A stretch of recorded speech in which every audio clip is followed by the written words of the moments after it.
Hello all, Bloomin' Cheesa here. This is a article telling of the D23 Spring 2025 season of space, and the article is Space Mountain Rockets Past 50. So this is 50 years of Space Mountain as a remembrance. That is pretty cool. So, this is Bloomin' Cheesa. Please do like, comment, subscribe right down there. This is mostly unedited video. I will try to show photos. Then I will tell the article and reprise the article word for word from D23 magazine. Okay, so let's go with this. Photos first, like I said. Very, very promising first photo.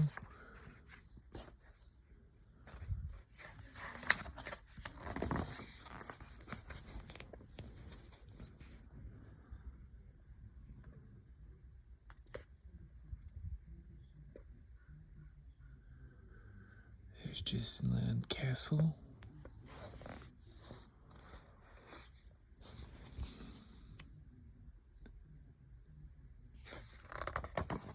And yes, I will say, after this, before I do the articles, I'll look through and try to find any quotes. So, on this, is there any...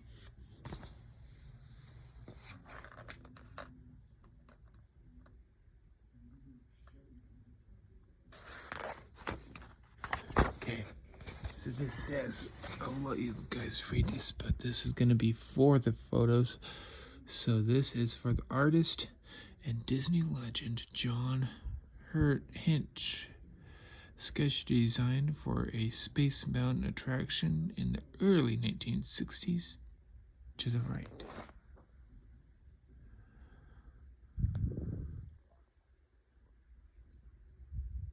The first Space Mountain was built in Magic Kingdom Park at Walt Disney World Resort, below left. Oh, okay.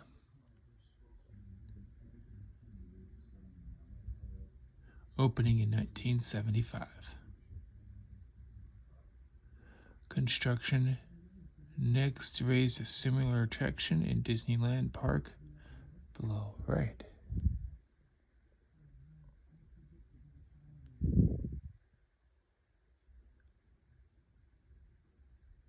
Opposite page, the opening celebration for Disneyland's Space Mountain in 1977. Look how many people were shown in it too. That's so cool. I'm doing this so it doesn't get jumbled up. Okay. Whoa.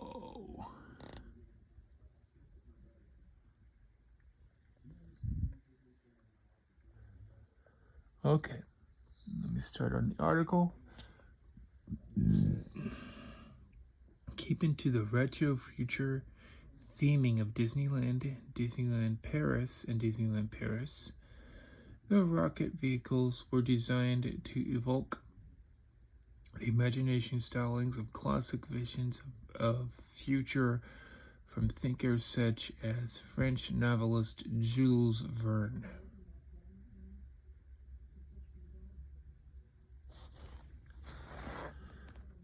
Left, right there. Originally named Space Mountain de la Terre la Lune, and after a Jules Verne novel, the Disneyland Paris attraction was the fourth Space Mountain to be built, at the mid-1990s, opening in 1995. Above, notice the meteors that you're going through.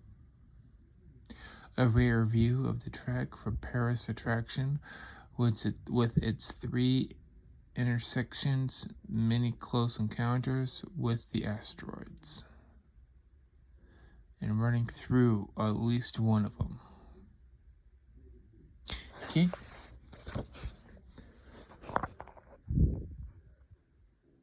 The catapult launch is a prominent feature of the Disneyland Paris attraction. Look on the left. It's on the outside. Well, there's a tube that it goes up. Now known as Star Wars Hyperspace Mountain. Below, an artist rendering of the new Space Mountain planned for Tokyo Disney Resort. Beautiful, by the way.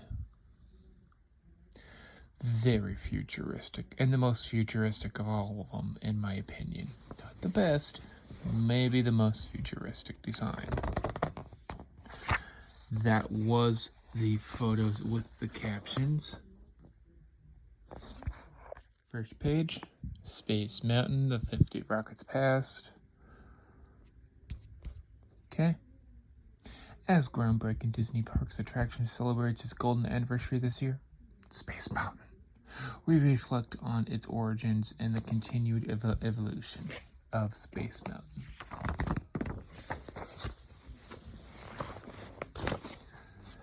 I'm going to read through the quotes right now.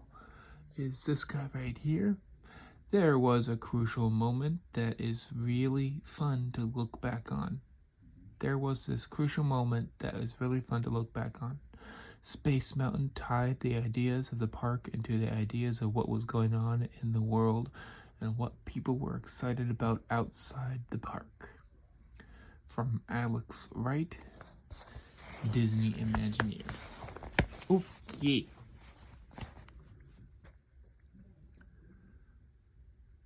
Alex Wright rode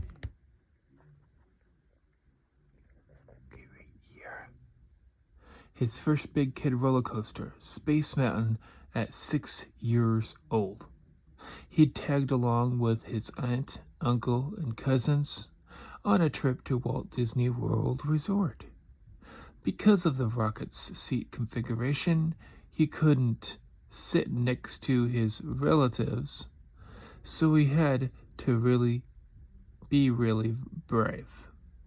My aunt, even to this day, laughs about hearing me sitting behind her on the ride, saying over and over to myself, I'm not scared.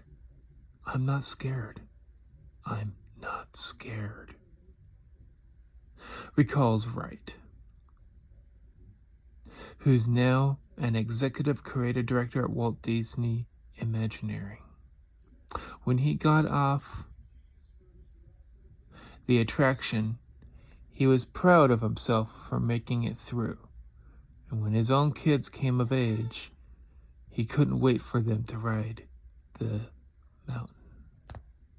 It's one of those things that really magical to share with people because its emotional memories are so versatile. And you remember what it is like, your adrenaline pumping. He tells 23. I think Space Mountain might be the single best example of that in our lineup, because it really strikes this sweet spot of being thrilling and exciting, but not too intense, and that preludes of a lot of people from riding it. Precludes a lot of people from riding it. Yeah. Space Mountain opened in January 1975 as a part of an expansion of Tomorrowland and Magic Kingdom Park, Walt Disney World. It turned guests into intergalactic explorers traveling through starlit darkness typically reserved for the farthest corners of outer space. 50 years later, it's striking reminder of the durability of Disney attractions, Wright says. It spoke to the quality of the original idea and not its execution. And to this day, and to all the ways it has evolved in the decades since to maintain that place in the hearts of many. For this special anniversary, we spoke to a range of Imagineers who reflected on the attraction's past, present, and future. From Walt Disney's talk about installing a roller coaster at the theme parks to how the attraction has always transpired and will continue to represent guests' greatest fantasies and aspirations. The evolution of Space Mountain encapsulates the relentless focus on storytelling fueled by technological innovations that is hallmark of Disney. A change of heart. The idea of a roller coaster or thrill ride wasn't immediately appealing to Walt Disney, who saw a distinction between his concept for Disneyland and the amusement parks that didn't deliver on the show-stopping experience. Wright said, "As I understand it, it wasn't so much that he'd said people shouldn't go on the roller coasters. He just didn't want to create a place like the places where you found roller coasters at that time." Walt's opinion began to change after a trip to Switzerland in 1958, where he stopped by the production of a live-action adventure film that Disney was making called The Third Man on the Mountain. The movie was based upon a novel inspired by the first persons to climb the Matterhorn in 1865, where, in Switzerland, Walt also saw bobsleds zipping around down the slopes, which sparked the idea for what would become Matterhorn bobsleds, a fast-paced storytelling attraction that swoops guests in and out of caves, through snowy chutes, and past icy cliffs before splashing into the Alpine Lake. I love that ride. When the idea was conceived, existing roller coasters were outdoor wooden structures. To save time during construction, the engineering team used black iron pipe, which was bendable and faster to manipulate than traditional rails. As a result, Matterhorn bobsleds, opening in Disneyland Park in 1959, was the first roller coaster in the world to use a tubular steel track. As Disney Park's first foray into the thrilling attraction, the Matterhorn bobsleds made way for similar attractions, including Space Mountain, which Walt greenlit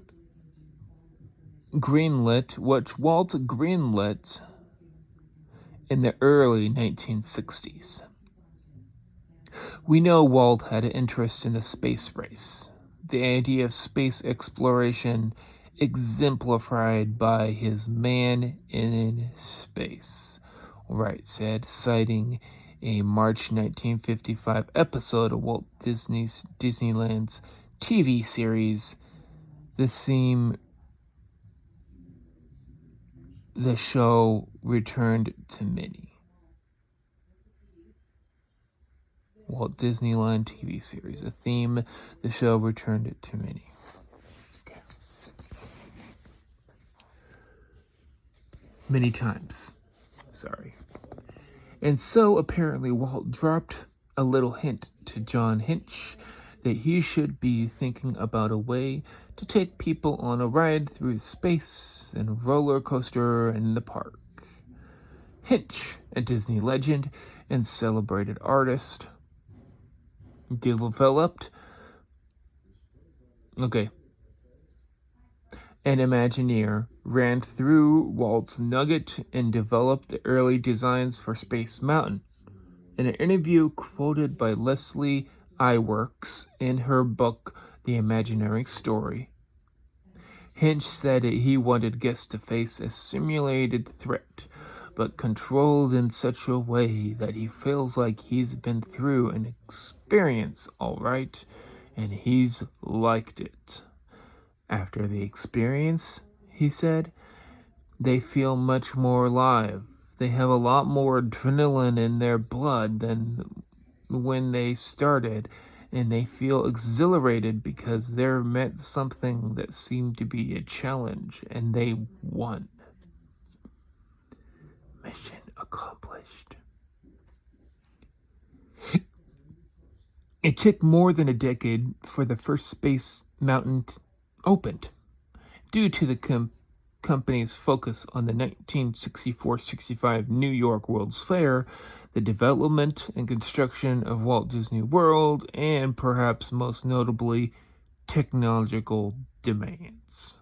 Prior systems used in the mechanical stops to ensure that one vehicle didn't proceed until the track ahead of it was completely clear. But if you wanted to be as space efficient, which you kind of have to be if you're putting the whole thing indoors, you have to send multiple vehicles and manage where they are, Wright says. The result was technological advancement that allowed computers to maximize capacity by monitoring the vehicle's location in real time, holding them in brake zones as needed, and ensuring one vehicle wouldn't be released in the given zone until the previous one cleared. Like its predecessor, Matterhorn bobsleds, Space Mountain broke new ground. This time, they were becoming the first computer-controlled coaster in the world. Computer-controlled coaster in the world. It's what enables us to do the kind of high-capacity roller coasters that we do today. Not just at Disney, but in the whole industry is based upon modern versions of those early capabilities, Wright says. Space Mountain's construction in the Magic Kingdom finally began in late 1972 when it opened.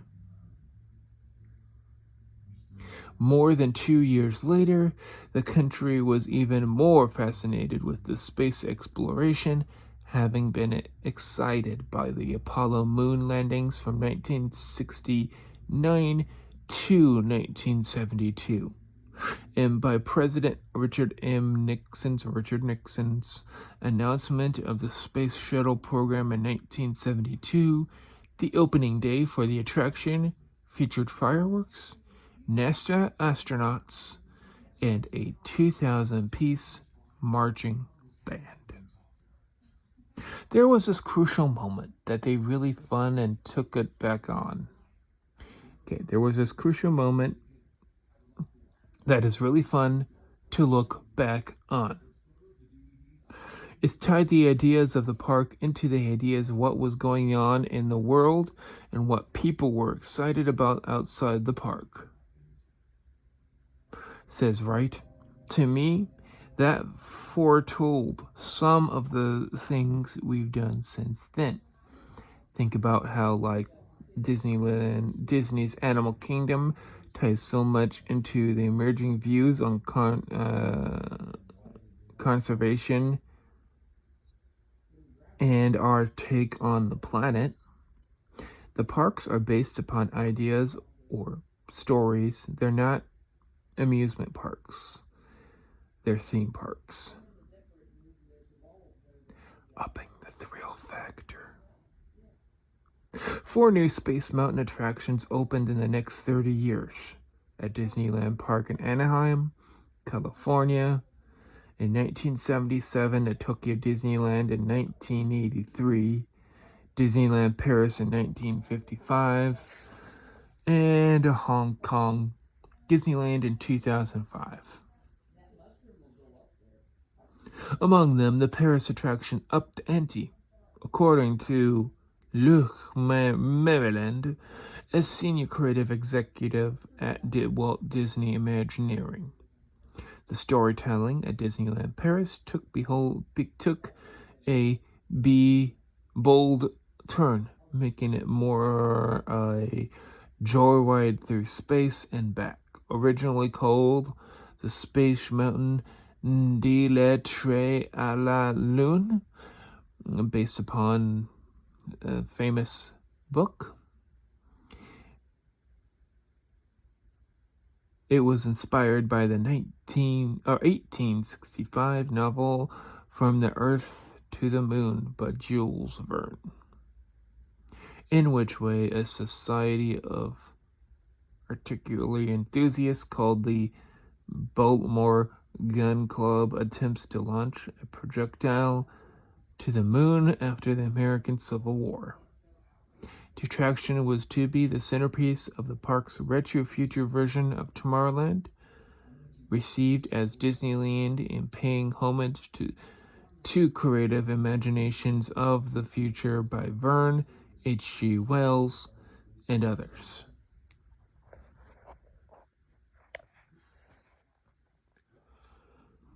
If you're going to later say to people, I'm launching you into space and you're going to orbit around the moon, in my mind, it makes sense that it would have called for more thrill. Maryland says this came by way of three innovations: a catapult launch visible on the outside of the building, and a much more intense energy. The Disneyland Paris attraction also is the first roller coaster in the Disney parks in the world to incorporate onboard audio, increasing the immersion with the original music synced to the experience. As Space Mountain and other attractions age, they need various upgrades such as a track or equipment replacements, new vehicles, and updated special effects and media. Refurbishments usually close the ride for a short period of time, and in the case of Space Mountain in Paris, plan for simple upgrades morphed into a full-on relaunch that shuttered the attraction from April 2023. Sorry, let me get this book a little bit better position now. Okay. Until July of 2005, 2 years. Initially, park management proposed a light refurbishment of the attraction, Maryland says. From there, it all kind of snowballed. Everybody wanted to make it better, so the maintenance people said, well, we can actually do a vehicle refresh and change the onboard audio. And the other folks said, well, there used to be a steam that came out from the cannon when it launched. We should fix that. Everybody just had more and more and more. And by the time we finished, we were relaunching the attraction. And Discoveryland. They did this campaign across all of Europe with billboards and everything. People loved it. It was great. Maryland played a role in upgrading the storyline. In our version, Space Mountain Mission 2, we imagined the next mission that the Baltimore Gun Club would embark upon. Like, okay, we've been to the moon. Now we want to go all the way to the edge of the universe. How do we do that? We launch from the deepest point in the cannon. We go faster. We launch farther. Then we go through the asteroids and meteors, and eventually a wormhole and a supernova. The best part of this job was making sure everything worked, Maryland says. I rode that ride over 400 times to program it, he recalls. One day I rode it 42 times in a row because we were programming the intervals between the trans. Going through this ride with 3 interventions and a launch while carrying a walkie-talkie was really fun. Imagine you're leaving for work one morning going, okay, what am I going to do today?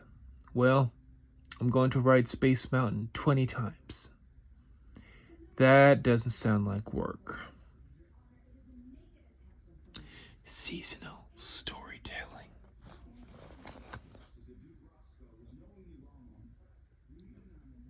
In the addition to technical upgrades, longtime activists are enthused in other ways. We tried to bring extra little something so that people who have been seeing them for years have the opportunity to slightly different experience, Wright says. These temporary changes to storylines, visuals, and audio are called overlays, and they often happen during the holidays or other seasonal events.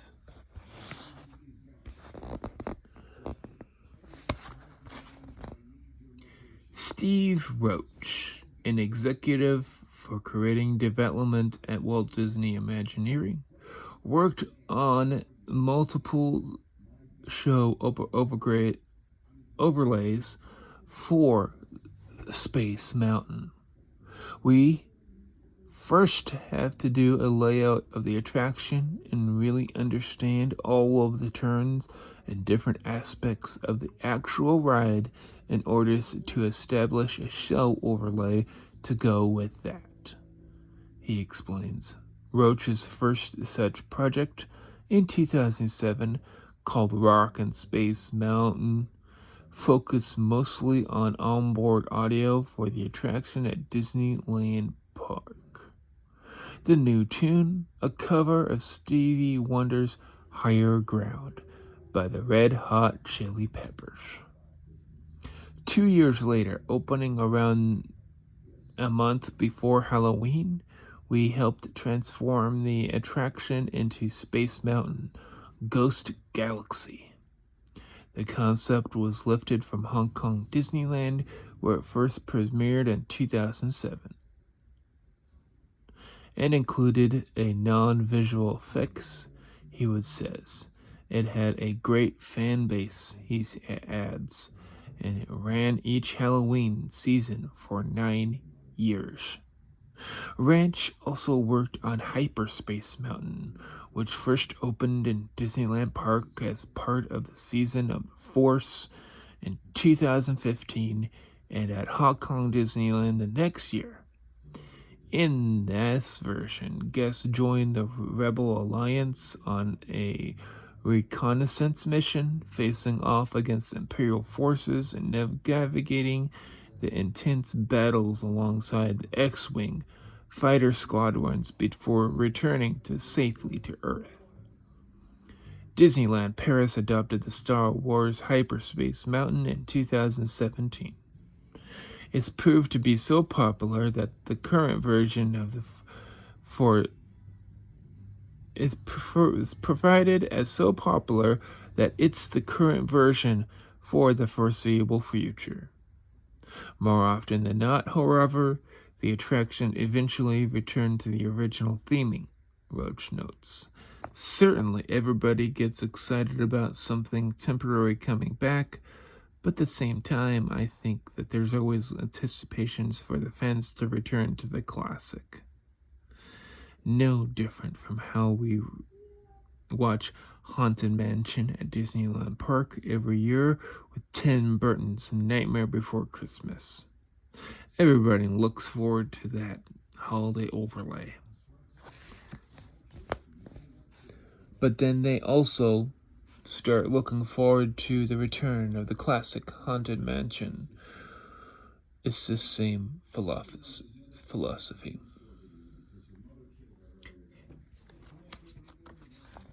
This is the last page, too. Okay.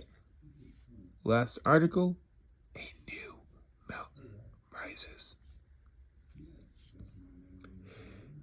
In a monumental 2022 announcement, the Oriental Land Company, which owns and operates Tokyo Disney Resort, reveals that its Space Mountain attraction would close for several years. While the teams had been also able to perform general maintenance over its 40 plus years, it was time to rebuild the attraction altogether, according to the Owen Yoshiono, an exclusive creative director of Walt Disney Imagineering for Tokyo, who's working on the project. But at the same time, we're introducing the notion of holistic future of Tomorrowland, where we have a harmonious coexistence between humanity and nature, because Tomorrowland in general hasn't changed much since Tokyo Disneyland opened in 1983, he explains. Initially, the team planned to demolish the old attraction and build a new one on the same plot of the land, Yukio says. But during the pandemic, they thought of an approach that wouldn't close Space Mountain, an anchor attraction for Tomorrowland, for the anticipated 4 years. Instead, they are building a brand new Space Mountain 80 meters away from the coexisting attraction, which allows to operate for the additional 2 years before being closed in July 2024. Furthermore, the new Tomorrowland Plaza will be built where the park's original Space Mountain is now housed. Tomorrowland Plaza. Okay. The storylines for the project scheduled to open in 2027 emphasizes the reprising of the Earth in our new home planet that has been around for eons, says Yukio. I think it has a lot of cases we were to be granted, and in the recent times we're not caring for the Earth enough. We really need to stop, smell the roses, and realize that we need to take care of our precious planet like we have to take care of our own personal well-being. After all, it's the home we want to keep it thriving for generations to come. Guests will still experience a joyride through outer space, but in the end, you have this harmonious homecoming moment where you're going to see a hyperboreal tension rendition of Earth. You gain a sense of transcendence, and then you realize that our Earth is the most beautiful phenomenon throughout the entire universe, describes Yukio, which admittedly feels more pressure working on the project. It's Space Mountain.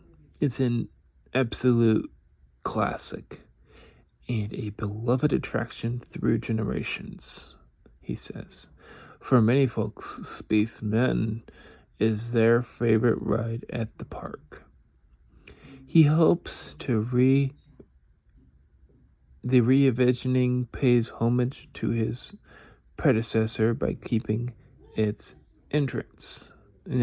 keeping its essence.